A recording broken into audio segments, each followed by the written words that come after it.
د کہانی شروعات کیږي د یو ډیر خطرناک سړی نه چې هغه په بلیډ باندې د یو سړی نه مړی کټ کی او هغه ځای کې مړ کی خو هغه ځای کې ونه درېږي هغه روان شي بل شکار د پاره او هغه شکار یو ښځه وي چې هغه په ګاډي کې ناست وي او میک اپ ټیک کوي خو اچانک هغه سړی په د شاته نه حمله وکړي او هغه مړ کی او دا ټوله حادثه د لرې نه یو جینۍ ویني په سبا باندې پولیس ته پته ولګي نو هغې هغه ځای ته راورسي چې په هغه ګاډي کې دوه کسان قتل شوي وي خو هغې له سرونه الټه کړي وي نو ډیټیکټیو سیم چې دا وګوري نو هغه پوه شي چې دا کار د یو ډیر خاص سړي دی او سیم هغه سړی پیژني نو هغه ته خپل ټیم والا وایي چې دا کار هغه کس نشي کولی ولې چې هغه خو زموږ ټوله شپه په نګرانۍ کې او هغه په جیل کې مو نو هغه قتلونه هغه څنګه وکړل خو سیم اوس هم په شک کې چې دا دغه کس چې د هغه رون نوم وي د هغه کار دی دا او سیم یې د پوچھتاچ دپاره راوغواړي خو رون والا یو جواب هم صحیح ورنکي او په اصل کې پولیس والا سره د ده خلاف څه ثبوت هم نه د دې د وجې هغې دله څه سزا نه ورکوله او دا هغه ځای نه د تلو په دوران کې رون یو جینۍ سره ټکراو شي چې رون هغه جینۍ ته وګوري نو هغه په خپل روب کې راتلو والا وي هغه ځان کنټرول کی ولې چې هغه وی چې پولیس سټیشن کې زه ځان ته مسله نه جوړوم هغه ته دا پته نه و چې دا جینۍ بل څوک نه بلکې هغه دا چې کم د شپې په ټایم کې هغه جرم یې لیدلی و خو هغه جینۍ هم دته څه نه وي او هغه ډېره خاموشۍ سره دته ګوري یو څو کاله مخکې رون سره یو ملګری و چې هغې په یتیمخانه کې میلو شوي و او د دې دواړو شوق هم ډېر عجیبه وي دې کې دن یو حیوان پټ دی او دې شروع کړی و د ځناورانو نه چې هغه به ډېر بې رحمۍ سره قتل کول چې هغې نه پس د دوی دلچسپي په انسانانو کې پیدا شوه او دا کار کول صرف د دوی دپاره یو کیل شو او هغې نه پس یو ډیټیکټیو دوی پسې ډېر زیات لګېدلی و چې دوی زه ونیسمه او کله چې هغه د شپې په ټایم کې خپل کور ته راتلو نو اچانک یو تیز وار د ده په مرۍ باندې وشي چې هغې نه پس هغه ډېر په مشکل سره ځان کور ته راورسوي چې هلته موږ د هغه ډیټیکټیو لور وینو چې هغه ماشومه بل څوک نه بلکې هغه دا چې کومه موږ د کهانۍ په شروعات کې وکړه چې هغه سړی په جرم باندې ولیدو او د هغې نوم هیجو دی هغې نه پس موږ سیم وینو چې هغه دغې ملګري له راشي چې د هغه سالګرې وي او هغه چې څنګه هغې کور ته رادننه شي نو هغه چې هغه منظور وویني نو د هغه د خپو نه ځمکه وتښتي ولې چې هغه سړی د خپلې لور په غېږ کې پروت دی او لور د هغه انتظار کوي چې دی به اوس راپاسي او سالګرۍ منه وکړو خو افسوس د هغې هغه پلار مړ شوي وي او سیم ډېر زیات خفه وي چې زه به دغه قاتل کلم ګیر نه کم خو خوشقسمتۍ سره هغه قاتل ډېر زر ګیر شي او هغه رون وي چې په هغه باندې نورې مقدمې وي او هغه په دې لږو میاشتو کې 7 قتلونه کړي وي خو صرف حکومت والا ته د یو ثبوت میلو شو د هغې د وجې هغه ته 15 کاله سزا میلو شي نو هلته چې ټول دا فیصله وورو نو هغې په دې فیصله باندې خوشحاله نه وي او سیم هم دا وي چې 15 کاله دپاره دې ځناور له سزا نه دي ورکول پکار دې کور اخلاق شو نو دې به خپل عادت کوي او هغې نه پس هغه دا قسم وخوړو چې زه به د ده نه بدله ضرور اخلم او هیجو رون ته ډېره دھیان سره ګوري چې د ده دا شکل ما له کنه هم نه هېرېږي خو مونږ رون وینو چې هغه ډېر زیات غوسه وي او په دې خلکو کې مونږ یو سړی وینو چې هغه بل څوک نه بلکې د رون هغه قریبي دوست دی چې کم سړی مونږ د کهانۍ په شروعات کې وکتو دراصل د دې دواړو یوه جینۍ خوښه وه خو هغه جینۍ د رون د ملګري سره په یو ځای میلو وي او رون له دوکه ورکوله خو رون ته د دې باره کې پته ولګي او هغه ډېر زیات غوسه شي او هغه جینۍ ډېره بې رحمۍ سره قتل کی او رون دا فیصله وکړه چې زه به د دې خپل ملګري نه بدله اخلم خو د ده دا ملګری چې د هغه جون نوم وي هغه د ده نه 2 قدمه زیات وي چې هغه رون ګیر کړي او جیل ته یې ولیږي اوس 15 کاله تیر شو او رون د جیل نه بهر راووتو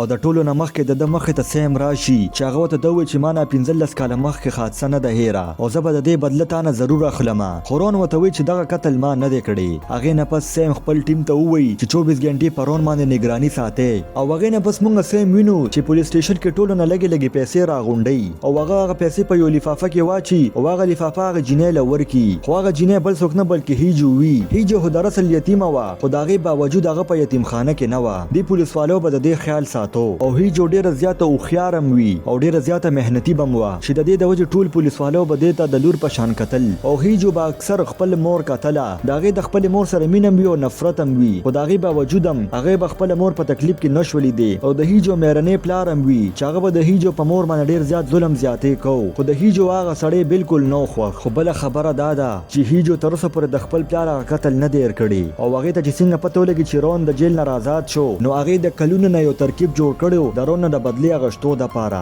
چې هغې نه پس هغې په رون باندې نظر ساتو خو په هغه شپه باندې هغه جون وویني چې د هغه د قتل طریقه بالکل هغه سره چې څنګه د رون وه نو د هغې په دماغو کې یو ترکیب راشي چې زه به د جون د قتلونو سزا په رون باندې ولګوم خو هر څه د ترکیب حساب سره ونه شي هغې نه پس هغه د رون د ګیرولو دپاره یو بل ترکیب جوړ کی او هغې اوس دا فیصله وکړه چې زه به خپل هغه مېرنۍ پلار مړ کوم ولې چې هغې دا وی چې زه اوس نشم برداشت کولی د ده دا ظلم چې زما په مور باندې کوي او هغې نه پس د ده د مرګ الزام به په رون رون باندې ولګوم او هیجو ته پته وا چې رون هر سحر پارک ته د منډې د پاره ځي او هغه لاش په پارک ته راوړم اوس چې هیجو خپل کار وکي او په سبا باندې رون هغه پارک ته راشي او هغه لاش وګوري نو ډیر زیات حیران شي ولې چې هغه سړی هغه څه قتل شوی چې څنګه به د سټایل د قتل کولو نو هغه پوه شي چې دا قاتل آس پاس دی هغه لري یو کس وویني چې پټ پټ دته ګوري چې رون زر هغه پسې وربنډه کی خو هغه ډیر تیز دا غزې نه وځي چې هغه د رون د نظرونو نه غیب شي او هغه کس بل څوک نه بلکې هیجو وي او هغه دا قتل چې رون څومره تیز منډه وایي شي چې زه د خپل ترکیب نورم خکما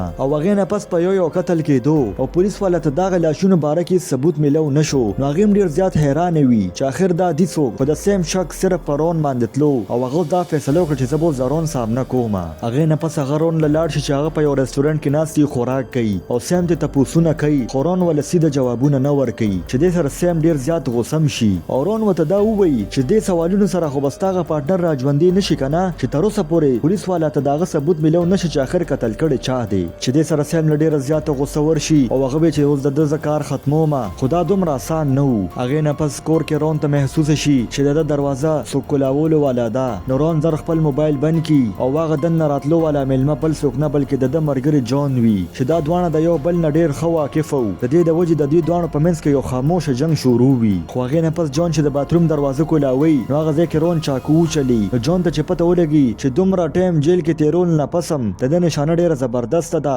خو مسله بیا جوړه شو چې هغه ځکه بل ملما راشي چې هغه بل څوک نه بلکې سیم وي نو سیم چې رون وویني هغه پوه شي چې د بل جرم تیاری کوي او دا دوانه یو بل سره خبرې کوي چې دغه ځکه سیم ته محسوس شي چې د شاته څوک ولاړ دی او هغه چې زر درون د شاته شي نو هغه ځکه څوک هم نه وي بل خو مونږ هیجو وینو چې هغه په بل بلډینګ ولاړ وي او د خپل مور کور طرف ته ګوري او هغه چې وګوري چې زما د مور کور طرف ته ډیره خاموشي ده نو هغه په ځل کې شک پیدا شي او زرا کور طرف ته ور روان شي نو هغه چې څنګه د کور دروازه کولو کې او کور ته راشي نو هغه ځکه هغه د خپل مور لا شو ویني نو هغه چې دا وګوري ډیره زیاته خفه شي چې هغه د خپل دویم د خاوند د مرګ د وجې خفګان کې و هغه د وجې مړ شو نو هیجو د دې هر څه ذمہوار رون غني ولې چې هغه داوی کو د زما پلار نو مړ کړي دا هر څه بنن ما نه لیدل خو هیجو ته چې د جون باره کې پته ولګي نو هغه پوه شي چې دا دوانه مخ کې یو ځای وو او کې دې شي چې دې دوانه په یو ځای باندې زما پلار قتل کړي وي چې د دې د وجې هیجو د جون پوره ریپورت رو باسي ولې چې هغه روزانه پولیس سټیشن ته تلا نو هغه ته دا پته ولګي چې جون پرون باندې ریپورت کړي دی د دې د وجې رون جیل ته لاړو او دا صفه خبره ده چې د دې دوانه په منځ کې سره روان دي د دې د وجې دا دوانه د یو بل مرګ ته ناستي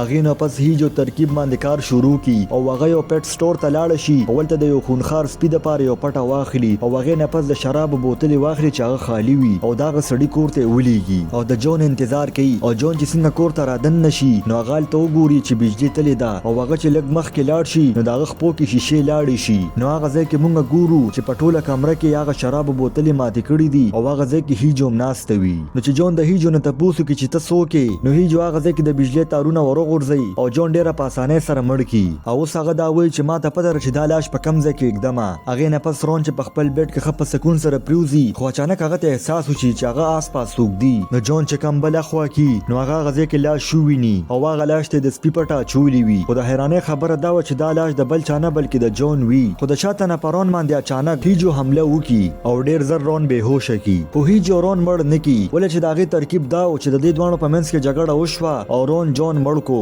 د دې د وجې پولیس پرون گیر کی خو هغه سونه شي چې څنګه هیجو غوستل رون ډیر زر په هوش کې راشي او هغه د چې پولیس راورسي نو سره پلتا هغه لاش وی رون نوي خو په هغه بیٹ کې سیم تازه وینه وویني نو هغه پوه شي چې رون تختیدل نه دغه په دې بلډینګ کې دی هغه خپل ټیم لزر اورډر ورکي چې زر تر زر را پیدا کې او د دې بلډینګ نه درناغه ونزي او هغه بلډینګ کې هر یو کمره چک کولا چلته هغه ته په یو کمره کې دوه لاشونه ملو شي خو د حیرانه خبره دا وی چې هغه لاشونه ډیر زیات زخمی وي خو ژوندۍ ویلا پولیس زر هغه په امبولانس کې واچو د هسپتال طرف ته ولېږي خو په امبولانس کې هغه جن ډیر زیات په یره کې وی او هغه خو دی خو ګوري او بل خو موږ هغه زخمی سړی وینو چې هغه بل څوک نه بلکې رون وی او لږ وخت پس په امبولانس کې هغه سړی مړ او هغه خزم مړ کی بل خو سیم ډیر زیات حیران وی چې رون اخر د دې ځنه او تختید وسنګا بل خو هیجو ډیر زیات خوشاله وی چې زما کار وشو خو هغه چې په اخبار کې وګوري چې پولیس دا ثابت کړه چې رون یو مجرم نه دی ولې چې داغه خلاف پولیس ته ثبوت ملو نشو او دا خبر اصل کې د برن راغلو پولیس والا وی چې موږ ټول ټیم په یو کس پسې لګول دی هغه تر اوسه پورې موږ وننیو نو دا خبره کو بهر وته نو دا زموږ د پاره ډیره د شرم خبره ده بل خو رون هم دا وی چې پولیس خو زما سم نشي کولی خو اخر ما پسې داسې څوک شوی دی چې هغه ما باندې الزام لګی نو هغه یو انټرنیټ کیفې ته لاړ شي او دا کس تلاش کول جاری وساتي نو هغه ته ته پته ولګي چې کلونه مخکې ما کم سړی مړ کړو دا سړی د خزي یو بل خاونه مو او دا خزي یو لورم وا نو هغه پوه شي چې دا بل څوک نه بلکې هم دا جینې ده چې دا ما پسې شوی د مانو بدلا اخلي چې رون دا وګوري نو هغه ډیر زیات حیران شي خپل د کیفې مالک پولیس له خبر ورکړي چې رون دلته دی نو سیم چې هغه ځای ته راورسي رون دا غزه نه تلی وي او هغه نیم سیګریټ پریخي وي نو سیم پوه شي چې رون هم دلته دی هغه بغیر د ټایم ضایع کولو خپل پیسټل روباسي او ټول خلکو ته وایي چې د دیوال طرف ته ودرېږي خو په هغه خلکو کې اچانک رون په سیم باندې حمله وکړي او زر دا کیفې نه بهر راو تختی او بل خو یو پولیس چې هغه نوی برتی شوی وي هغه په دمه نډس کو خو داغه نډس نه کېدو نو رون په هغه باندې حمله وکړي او هغه پولیس ولي خو صرف زخمی کی مړی نه کی ولې چې هغه ته پتا وا خو په کوریا کې چا پولیس وويشتو نو دا دغه د پاره ډیره غټه مسله ده د دې د وجه هغه د سیم په گاډي کې کینی او پولیس سټیشن ته ولټ لاړ شي چې د سیم گاډي وویني نو ولته ټول ګارد هغه ته سلوټ وکي چې د رون لپاره ټولو نه خطرناک ځای بالکل سیف ځای جوړ شو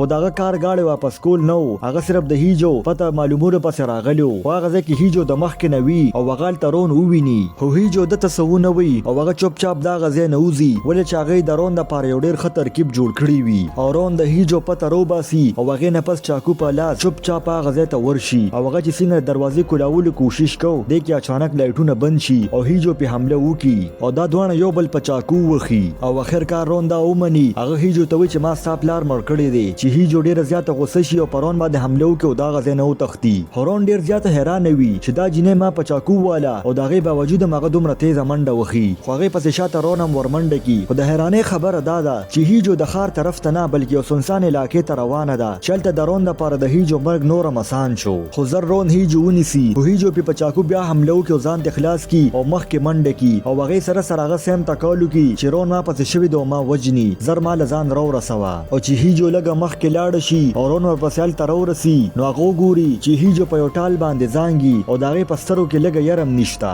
نو رون چې دا وګوري هغه ډیر زیات حیران شي چې په دې جنې باندې سچل شو لیونه د کوسنګا خو دغه ځکه اچانک الته پولیس هم راورسي او هیجو خپل مریض داغه د سپی پټا چولی وي او هغه رون ته دا وی چې اوس تاکل ختم شو ته اوس ټول مر په جیل کې او هغه یو تیز جوټو وی او هغه ټال پریدي چې سره هغه زوړند شو سټه مات شي هغه ځکه مړ شي خو هغه ځکه سیم راورسي او هغه چې هیجو زوړند وویني او رون وته مخامخ ولاړ دی د دې د وجه هغه ته د ثبوت څه ضرورت نشتا او رون گرفتار کی خو سیم چې د هیجو لا شو ویني نو هغه ډیر زیات خفه شي او دې سره دا کہانی ختم شو کو تاسو دا کہانی خوښ شوی نو دا ویډیو در سره لایک کړئ او چینل در سره سبسکرایب کړئ